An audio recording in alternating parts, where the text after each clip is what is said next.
पहला प्रश्न। भगवान,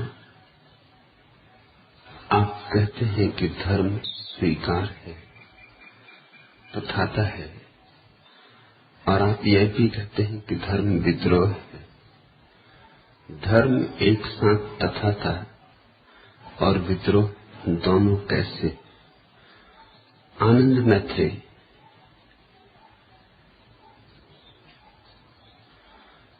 धर्म स्वीकार है स्वभाव का, और विद्रोह है उस सब से जो स्वभाव पर जबरदस्ती आरोपित किया गया है। धर्म है तथाता अपनी निजता की, और विद्रोह है उस सब से जो दूसरों ने तुम्हारे ऊपर थोप दिया है।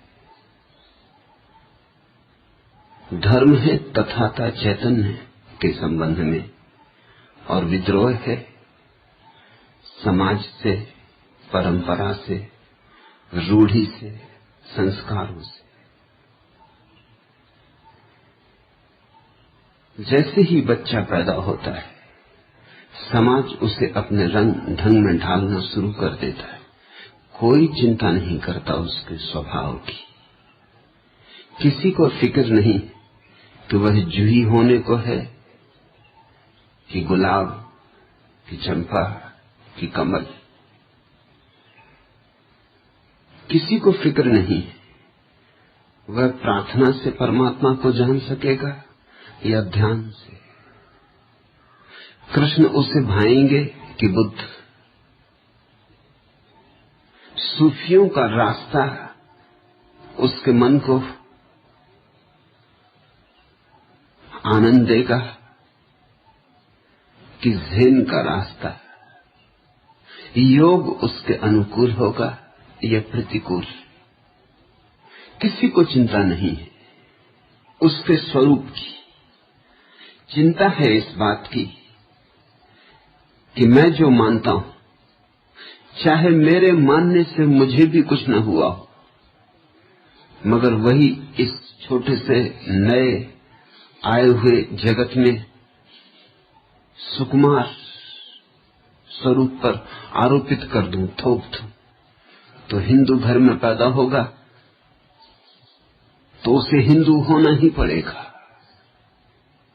और जैन घर में पैदा होगा तो जैन होना ही पड़ेगा। यह इस जगत में चल रही सबसे बड़ी ज्यादती है। धर्म जन्म से नहीं मिलता। धर्म की तो प्रत्येक व्यक्ति को जिज्ञासा करनी होती, खोजना होता है धर्म। दुनिया से धर्म खो गया है क्योंकि हम खोजने ही नहीं देते किसी को। हम नकली धर्म पहले ही पकड़ा देते, और नकली में उसको कहता हूं जिसको दूसरे तुम्हें पकड़ा दें, जिसे तुमने न चाहा हो, जो तुम्हारी अभीप्सा न हो, जिसके कारण तुम्हारा हृदय न नाचा हो, जिसकी सुगंध से तुम आनंद मग्न न हो गए हो। वह धर्म थोथा है, झूठा है, किसी और के लिए सच्चा रहा होगा, तुम्हारे लिए सच्चा नहीं। मैं ऐसे लोगों को जानता हूं जिनके लिए भक्ति रास आएगी, मगर संयोगवशात वे ऐसे घरों में पैदा हुए जहां भक्ति की कोई संभावना नहीं। जैन घर में पैदा हुआ कोई, वहां भक्ति का कोई उपाय नहीं, वहां भक्ति का कोई अर्थ ही नहीं। वह शुद्ध ज्ञान का मार्ग है। और मैं ऐसे लोगों को जानता हूं जिन्हें ज्ञान का मार्ग ही पहुंचा सकता है, मगर वे किसी भक्त संप्रदाय में पैदा हुए, वल्लभ संप्रदाय में पैदा हुए, या रामानुज संप्रदाय में पैदा हुए, तो वे जीवन भर करते रहेंगे पूजा पाठ, तालमेल उनका बैठेगा नहीं। प्राण उनके दूर दूर रहेंगे, अछूते रह जाएंगे। पूजा भी चलती रहेगी और पूजा कभी होगी भी नहीं, क्योंकि पूजा ऐसे थोड़ी होती, तुम्हारे अंतर जगत से आविर्भूत होनी चाहिए। जैसे हम पुराने समय में और अब भी इस देश में बाल विवाह कर देते थे, माँ बाप तय कर देते थे कि किस लड़की से तुम्हारा विवाह हो, किस लड़के से तुम्हारा विवाह हो। न तो लड़की से पूछा जाता न लड़के से। जिनको जीना है साथ साथ उनको छोड़ के और सबसे पूछा जाता, पंडित से, पुरोहित से, ज्योतिषी से, और सब बातों की चिंता ली जाती कि जिस परिवार की लड़की है वो कुलीन है या नहीं, उस परिवार की प्रतिष्ठा है या नहीं, उस परिवार के पास धन है या नहीं, और सब बातें देखी जाती। एक बात भर छोड़ दी जाती कि ये दो व्यक्ति जिनको हम साथ साथ बांधे दे रहे हैं, एक दूसरे के लिए बने भी हैं या नहीं, ये कौन तय करे, ये कैसे तय हो। इसलिए बाल विवाह कर देते थे, क्योंकि अगर ये युवक हो गए तो विद्रोह करेंगे। ये कहेंगे ये लड़की तो मुझे रास आती नहीं, ये लड़का तो मुझे जमता नहीं, फिर अड़चन होगी। इसलिए बाल विवाह कर दो। जैसा बाल विवाह था ऐसे ही तुम्हारा धर्म के संबंध में भी बाल विवाह किया गया है। मेरी दृष्टि में जब तक तुम वयस्क न हो जाओ, राजनीति में भी वोट देना हो तो 21 वर्ष की उम्र चाहिए। राजनीति जैसी मूढ़तापूर्ण दुनिया में भी 21 वर्ष का अनुभवी व्यक्ति चाहिए, तो धर्म के जगत में तो कम से कम 42 साल। तो मुक्ति से खोजने दो।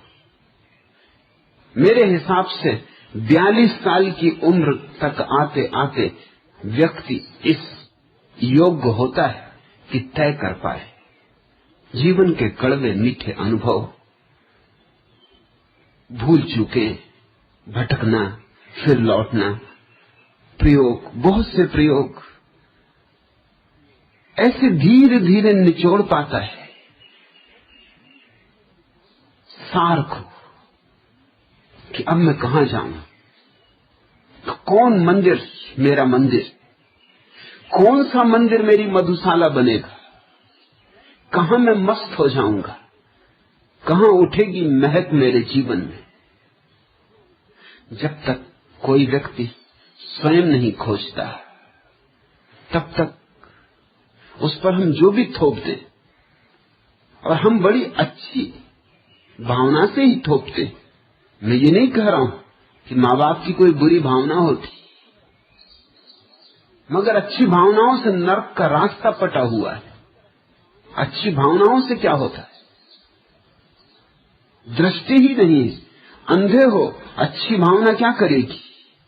तुम्हारे माँ बाप तुम पर थोप गए, उनके माँ बाप उन पर थोप गए थे, तुम अपने बच्चों पर थोप जाओगे, वो अपने बच्चों पर थोप देंगे। कोई इसकी चिंता नहीं करेगा कि तुम्हारे माँ बाप के जीवन में धर्म की कोई बात थी, धर्म का कोई संगीत था, धर्म का कोई उत्सव था। जब उनके जीवन में न था तो तुम्हारे ऊपर वो थोप गए। जिंदगी भर वो ढोते रहे बोझ, अब तुम ढो बोझ। और जब तुम थक जाओ तो अपने बच्चों की छाती पे चढ़ा जाना इस बोझ को और ढोते रहना, क्योंकि माँ बाप ढोते रहे। धर्म पैदाइश से नहीं मिलता, इसलिए बगावत की जरूरत पड़ती। रूढ़ी से बगावत करनी होगी, परंपरा से बगावत करनी होगी, तभी तुम धर्म को पा सकोगे। सोचो कि बुद्ध अगर हिंदू ही रह गए होते, पैदा तो हिंदू घर में हुए थे, तो दुनिया वंचित हो जाती, एक मैथ संपदा से वंचित हो जाती। सोचो कि जीसस अगर यहूदी ही रह गए होते, माँ बाप तो यहूदी थे, तो दुनिया, जीसस ने जो दान दिया जगत को, उसकी कल्पना करो, दुनिया कितनी दरिद्र रह गई होती। मोहम्मद तो मूर्ति पूजक घर में पैदा हुए थे, लेकिन इस्लाम ने जो निराकार की तरफ हाथ उठाए वो कभी ना उठते। अगर मोहम्मद अपने माँ बाप से राजी हो गए होते। इस जगत में जो भी श्रेष्ठ पैदा हुआ है वो बगावत से पैदा हुआ है। बगावत किससे? बगावत उस सब से जो तुम पे थोपा गया है। वो कितना ही सुंदर लगता हो, वो कितना ही रंगीन हो, मगर जो थोपा गया है वो मिथ्या है। तुम्हें अपने स्वरूप की खोज करनी होगी, तुम्हें अपने भीतर उतरना ही होगा, खोदना ही होगा, तुम्हें अपने जल स्रोत तलाशने ही होंगे। ये जरा दुस्तर कार्य है, इसलिए बहुत थोड़े से लोग इस यात्रा पर निकलते। कौन झंझट करे, मान लेते हैं जो दूसरे कहते हैं वही मान लेते। इस मान लेने में धर्म नहीं है, इस मान लेने में धर्म से बचने का उपाय। इतने लोग आस्तिक हैं, जितने लोग मंदिर मस्जिदों गिरजों गुरुद्वारों में जाते, अगर इतने लोग आस्तिक होते तो पृथ्वी की ये दशा होती। इतनी आस्तिकता और पृथ्वी ऐसा नरक होती।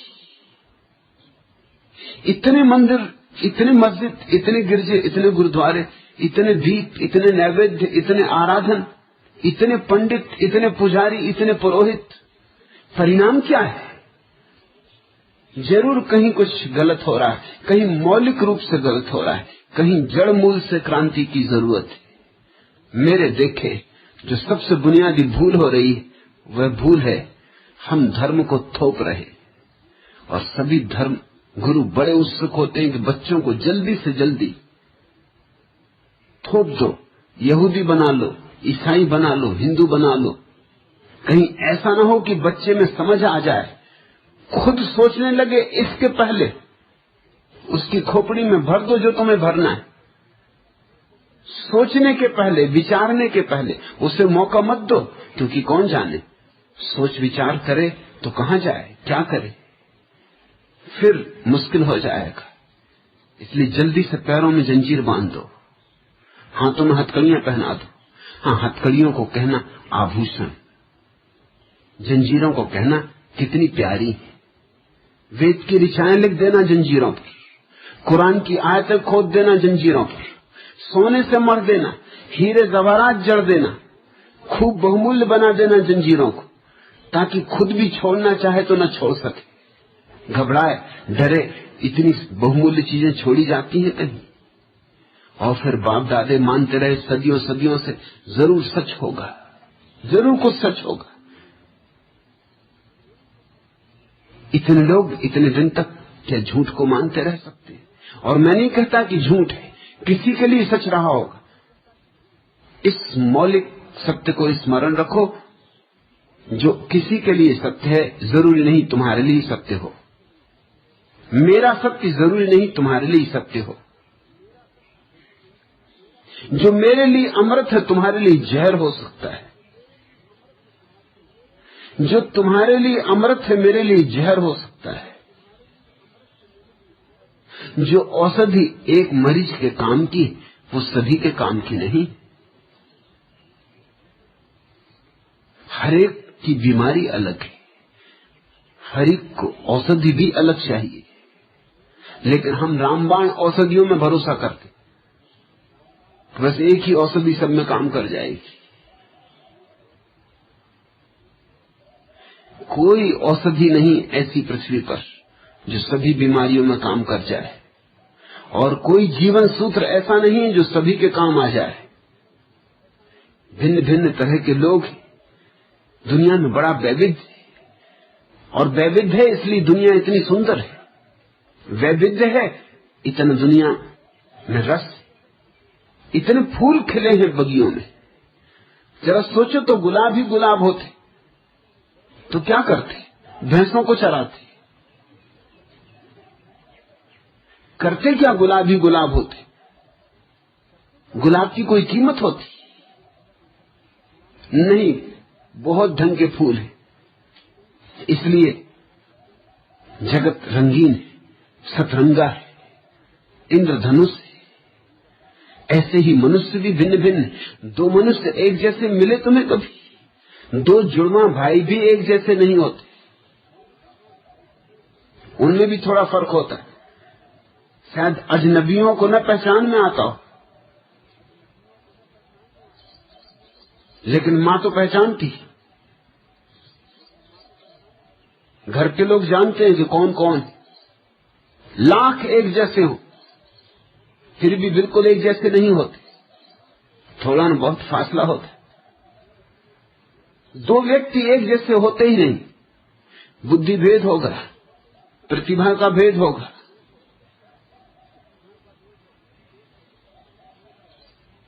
जब दो व्यक्ति एक जैसे नहीं होते तो दो व्यक्तियों को एक जैसी जीवन व्यवस्था नहीं दी जा सकती। फिर क्या किया जाए? अगर सम्यक रूपेण हम समाज को नियोजित करना चाहते हो तो हमें व्यवस्था न देनी चाहिए, होश देना चाहिए, सोच विचार की क्षमता देनी चाहिए, विश्वास नहीं देना चाहिए, विवेक देना चाहिए। अभी तक हम विश्वास देते रहे। हम बच्चों से कहते मानो, भरोसा करो। हम कहते हैं इसलिए मानो, मैं तुम्हारा पिता हूं इसलिए मानो। पिता होने से थोड़ी कुछ प्रयोजन है। तुम पिता हो इससे यह अर्थ नहीं होता कि तुम्हें यह अधिकार है कि तुम अपने बच्चे पर अपनी धारणाओं को थोप दो। फिर तो कल कम्युनिस्ट बाप कहेगा कि तू कम्युनिस्ट हो क्योंकि मैं पिता हूं। कांग्रेसी बाप कहेगा तू कांग्रेसी हो क्योंकि मैं पिता हूं। फिर तो बड़ी मुश्किल खड़ी हो जाएगी, फिर तो बड़ी अड़चन खड़ी हो जाएगी। अपनी धारणाएं तुम बच्चों पे थोपोगे नहीं। बच्चों को अगर तुम सच में प्रेम करते हो तो उनको इस योग्य बनाओ, उनको इतनी क्षमता दो, सोच की, विचार की, विवेक दो, इतना बोध दो, इतना चैतन्य दो, इतनी जागरूकता दो कि वो अपने जीवन में मार्ग खोज सके किस घाट से मुझे उतरना है, खोज सके किस नाव में मुझे यात्रा करनी। उनको इतना सबल बनाओ कि अगर वो समझें कि नाव से जाना नहीं तैरना है तो तैर के भी जा सके। लेकिन हम विश्वास देते हैं। विश्वास कचरा है। विश्वास का अर्थ होता है विवेक की हत्या, बोध का विनाश। बोध को अंकुरित ही नहीं होने देना चाहते। और छोटा बच्चा असहाय होता है, तुम पर निर्भर होता है। तुम जो मनवाओगे मानेगा, तुम जो करवाओगे वही करेगा। जानता है कि तुम्हारे बिना जी नहीं सकता। तुम इस मौके का दुरुपयोग कर रहे हो। तुम बच्चे के साथ जाति कर रहे हो, तुम शोषण कर रहे हो उसकी असहाय अवस्था का। इसलिए बगावत। आनंद मैत्रेय, तुम पूछते हो कि आप कहते हैं धर्म स्वीकार है, तथाता है, और यही भी कहते हैं कि धर्म विद्रोह है। हां, दोनों। तथाता है अपने स्वभाव के प्रति और विद्रोह है उस सब के प्रति जो स्वभाव नहीं है तुम्हारा, लेकिन दूसरे तुम पर थोप गए।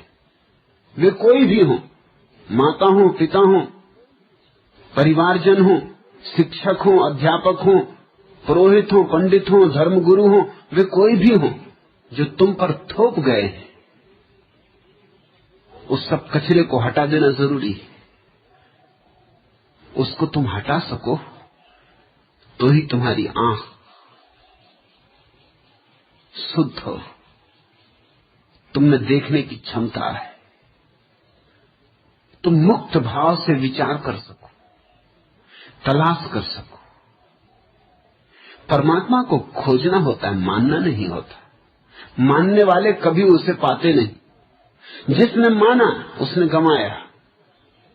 अगर पाना हो तो मानना मत। मानना नपुंसकता का लक्षण। मानने का मतलब ये कि कौन झंझट करे, हम तो ऐसे ही मान लेते।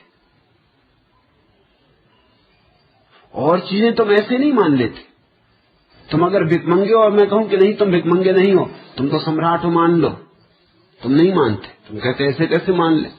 बैठे सड़क पर, हाथ में भिक्षा पात्र लिए, वो भी टूटा फूटा, भीख मांग रहे हैं।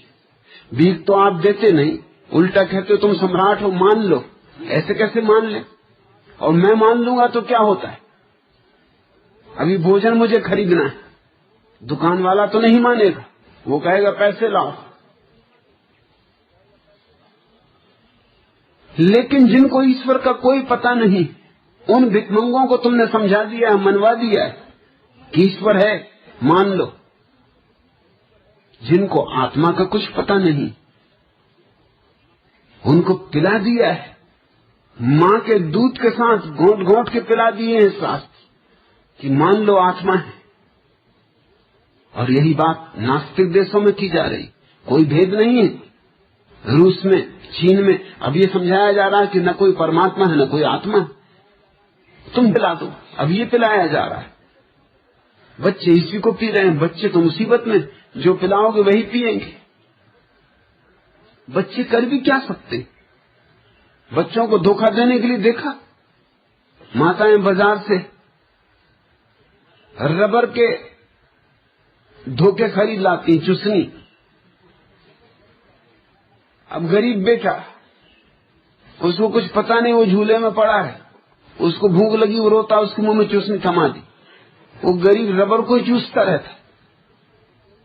तुम्हारे विश्वास चुसनी है, इनमें से कुछ निकलेगा नहीं।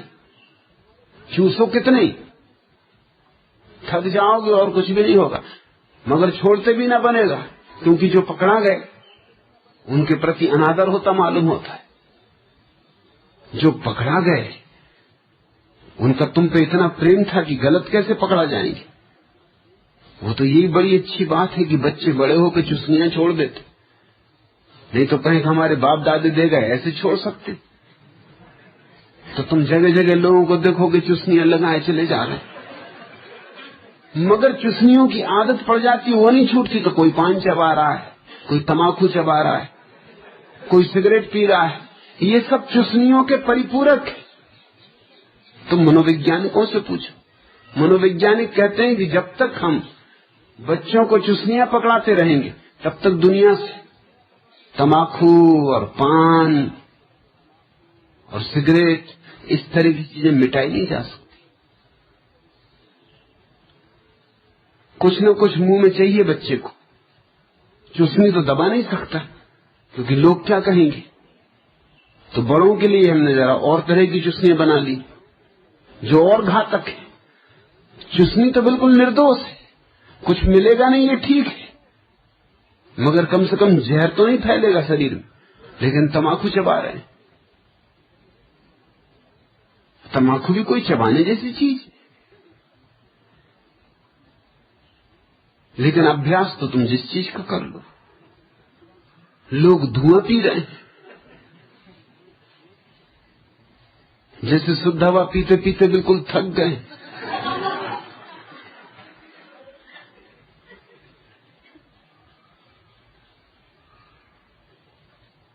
क्या प्राणायाम की तरकीब निकाली है तुमने।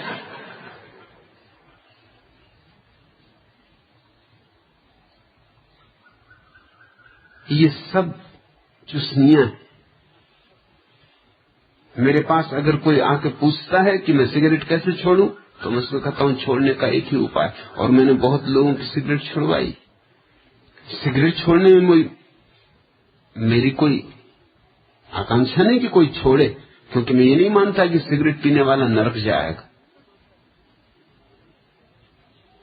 सिगरेट पीने में कोई पाप मुझे नहीं दिखाई पड़ता। बुद्धूपन तो है, मगर पाप बिल्कुल नहीं। अब बुद्धू तो यही नरक बहुत भोग रहे हैं, अब इनको और क्या नरक भेजना। ये तो वैसे काफी तकलीफ पा रहे हैं, अब इनको और क्या तकलीफ देनी? मारों को क्या मारना? तो मेरा तो मानना है कि सब बुद्धू स्वर्ग जाएंगे, क्योंकि काफी कष्ट वो यही उठा ले रहे हैं, अपने हाथ से उठा ले रहे हैं। इनकी और शैतान वगैरह का इंतजाम करने की क्या जरूरत है? ये तो यही अपने को जलाए ले रहे हैं, खाक के ले रहे हैं अपने सीने को। अब इनके लिए और नरक में चूल्हा जलाओ और उसके ऊपर कढ़ाई चढ़ाओ, तेल की वैसे ही कमी है, उसमें फिर इनको पकाओ पकौड़ों की तरह। ये तो खुद ही अपने को पका रहे हैं, क्या इनके लिए बेचारों को कष्ट देना? ये तो शैतान का काम खुद किए दे रहे हैं, ये तो अपने दुश्मन खुद है। मैंने तो सुना है ये कि जो भी आदमी मरते हैं अगर वो नरक पहुंचते तो पहला सवाल ये पूछा जाता कहां से आ रहे हैं। अगर वो कहते पृथ्वी से तो वो कहते स्वर्ग जाओ, नरक तुम भोग चुके, अब यहां किस लिए आए हो? तुमने देख लिया नरक, अब और क्या देखने को बचा? मूढ़ता तो है, पाप नहीं। इसलिए अगर कोई मुझसे पूछता है तो ही मैं सलाह देता हूं, अन्यथा मैं नहीं कहता कि सिगरेट छोड़ो। अभी जिंदगी में और बड़ी बड़ी चीजें हैं जो तुम पकड़े हुए, वो छुड़ाने की। सिगरेट विगरेट छुड़ाने से क्या होगा? और सिगरेट छोड़ दोगे तो क्या फर्क पड़ता है?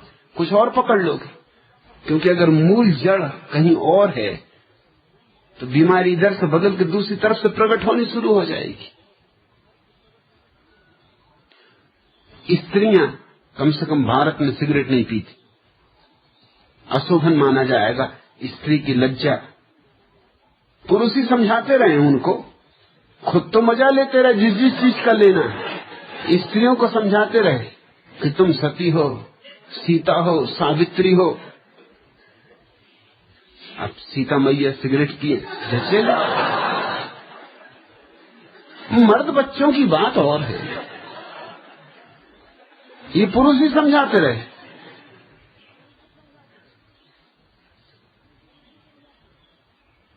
और स्त्रियां समझती रही, न उनको पढ़ने दिया, न लिखने दिया, न सोचने दिया, न समझने दिया। तो जो समझाया वो उन्होंने मान लिया, मगर वो भी बदला लेती वो भी फिर जान के पीछे पड़ी रहती पुरुषों की, सिगरेट बंद करो, कि ये क्या लगा रखा है पीना सिगरेट का, मुंह से बास आती। वो भी जान खाती, खाएंगी ही, क्योंकि तुमने उनकी स्वतंत्रता छीनी, उसका बदला वो भी लेंगी परोक्ष रूपे, वो भी तुम्हें सताएंगी।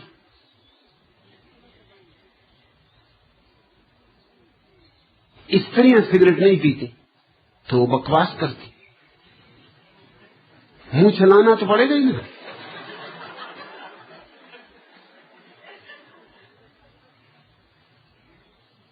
मैंने सुना एक बस एक शराब घर के सामने रुकी,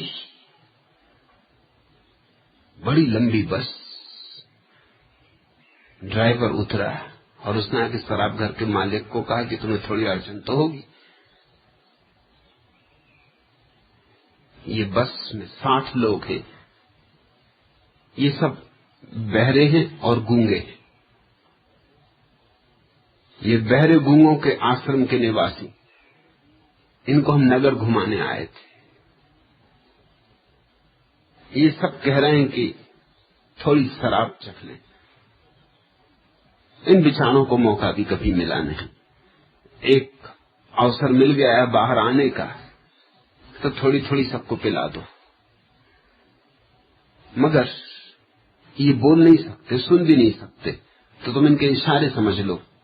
अगर कोई बायां हाथ उठा के कहे तो समझना कि वो विस्की मांग रहा है, अगर दायां हाथ उठा के कहे तो समझना कि बियर मांग रहा है। इस तरह उसने सब प्रतीक बता दिए। 60 आदमियों को छोड़ना है, इतना बड़ा नुकसान उठाने के लिए मालिक भी राजी नहीं था, और फिर दया भी आई उसे, उसने कहा कि नहीं ले आओ, कोई हर्जा नहीं। सब ठीक ठाक चला, सबके इशारे उसने समझ के सबको सेवा की जितनी बन सकी। फिर 5-7 उनमें से उठ के आ गए, बिल्कुल उसके काउंटर के पास खड़े हो गए और एकदम मुंह खोले और बंद करे। तो वो थोड़ा घबराया कि ये क्या कह रहे हैं, क्योंकि ये तो उसने ड्राइवर ने बताया नहीं था मुंह खोलना और बंद करना। और थोड़ी उसे बेचैनी भी होने लगी कि बेचारे क्या कर रहे हैं मुंह खोलना बंद करना। मगर ये प्रतीक उसे मालूम भी नहीं था, तो वो जरा टाला भी कि कौन बकवास करे, फिर जाकर ड्राइवर से पूछो। मगर थोड़ी देर में देखा कि 5-7 और आ गए और वो तो खड़े ही हैं। अब 14-15 हो गए तो उसे और जरा घबराहट होने लगी। फिर तो उसने देखा कि वो 60 के 60 खड़े हो गए, घेर के काउंटर, और सब मुंह खोले और मुंह बंद करे। वो भागा। उसने ड्राइवर से पूछा, भाई ये तुमने बताया ही नहीं कि जब मुंह खोले और बंद करें तो क्या करना है, इनका मतलब क्या? ड्राइवर ने सिर पीट दिया। उसने कहा मुश्किल हो गई, वो गाना गा रहे हैं और अब उनको घर ले जाना बहुत मुश्किल, तुमने ज्यादा पिला दी। उल्लू के पट्टे इतनी पिलानी थी, अब बहुत मुश्किल मान लो। अब उन 60 को बस में भरना बहुत मुश्किल। अब तो वो गाना पूरा करेंगे, कितनी देर में पूरा करेंगे कहा नहीं जा सकता। अब तो वो मस्ती में आ गए। जो धार्मिक है वो भजन कर रहे होंगे, जो गैर धार्मिक वो फिल्मी गाना गा रहे हैं, मुंह खोल रहे हैं, बंद कर रहे हैं। स्त्रियां सिगरेट पी नहीं सकती, तो क्या करे, वो मुंह खोलती बंद करती।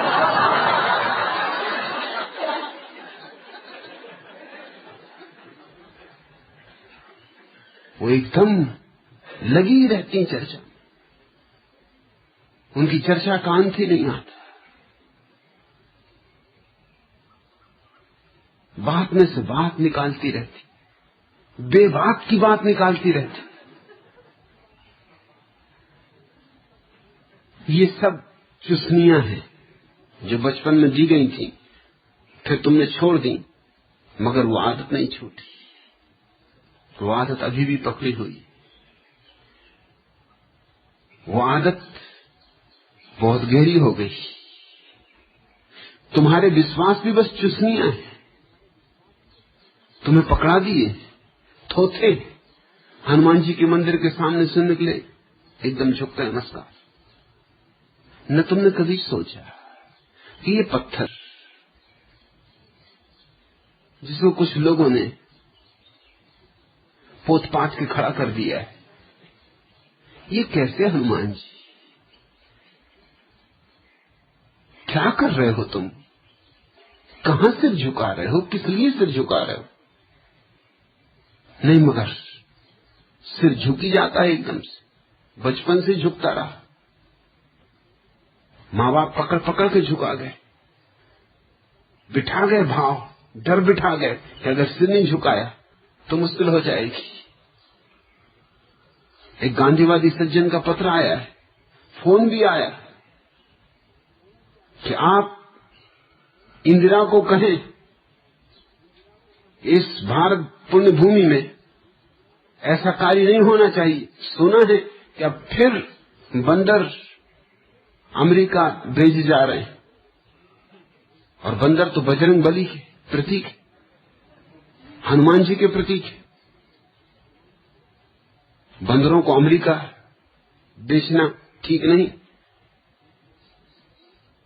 ये तो बड़ी अधार्मिक बात हो रही। मैंने उनको खबर भिजवाई कि तुम्हें भी जाना है,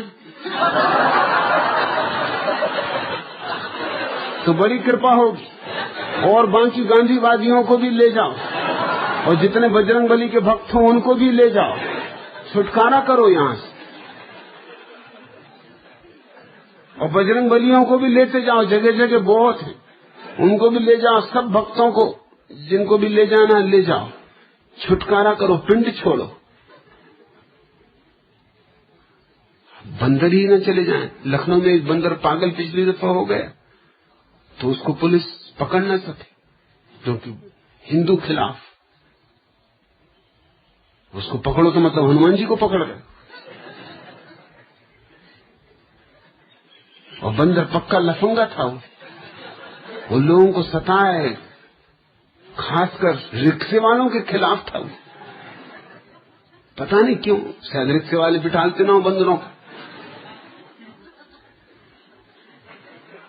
अब कौन रिक्शे वाला बंदरों को बिठा ले? और फिर पैसा किससे लोगे? तो रिक्शा वालों पर हमला करे।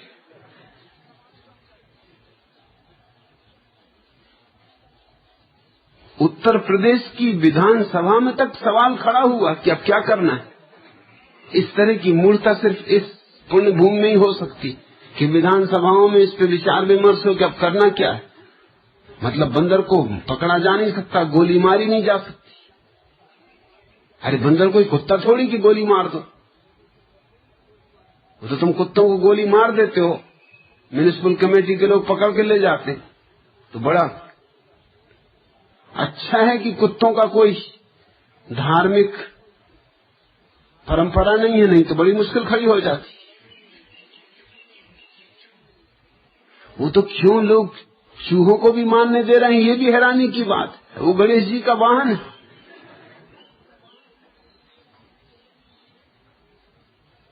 और तभी तो गणेश जी प्रसन्न नहीं तुम पर। लिखो लाख तुम श्री गणेशाय नमः, वो बिल्कुल नाराज रहते, उनके चूहे मारे जा रहे। अरे किसी की सवारी छीनोगे तो कोई नाराज नहीं होगा। पता नहीं अभी तक क्यों ख्याल नहीं आया धार्मिक पुरुषों को, महात्माओं को, शंकराचार्यों को, विनोबा भावे को अभी तक क्यों ख्याल नहीं आया गौ माता और बंदरों की तो रक्षा होती, चूहों की क्यों नहीं?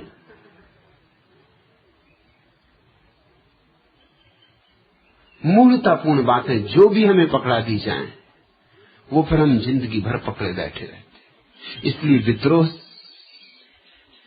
इस सब से जो हमारे ऊपर थोप दिया गया है, और स्वीकार उस सब का जो हमारे भीतर हमारे बोध में जन्मे जगे। इसलिए मेरे वक्तव्य में कोई विरोधाभास नहीं, स्वीकार स्वयं का, और विद्रोह जो भी उस स्वयं की सत्ता के विपरीत जाता हो, उस सब से विद्रोह, फिर चाहे कुछ भी कीमत चुकानी पड़े। कीमत चुकाने जैसी ऐसे ही व्यक्ति की आत्मा पैदा होती, इसी चुनौतियों में व्यक्ति की आत्मा पैदा होती। कायरों के पास आत्मा नहीं होती, सिर्फ उनके पास आत्मा होती जो चुनौती स्वीकार करते, जो संघर्ष स्वीकार करते हैं, जो आग से गुजरने को तैयार होते, उनका ही सोना शुद्ध होकर कुंदन बनता है।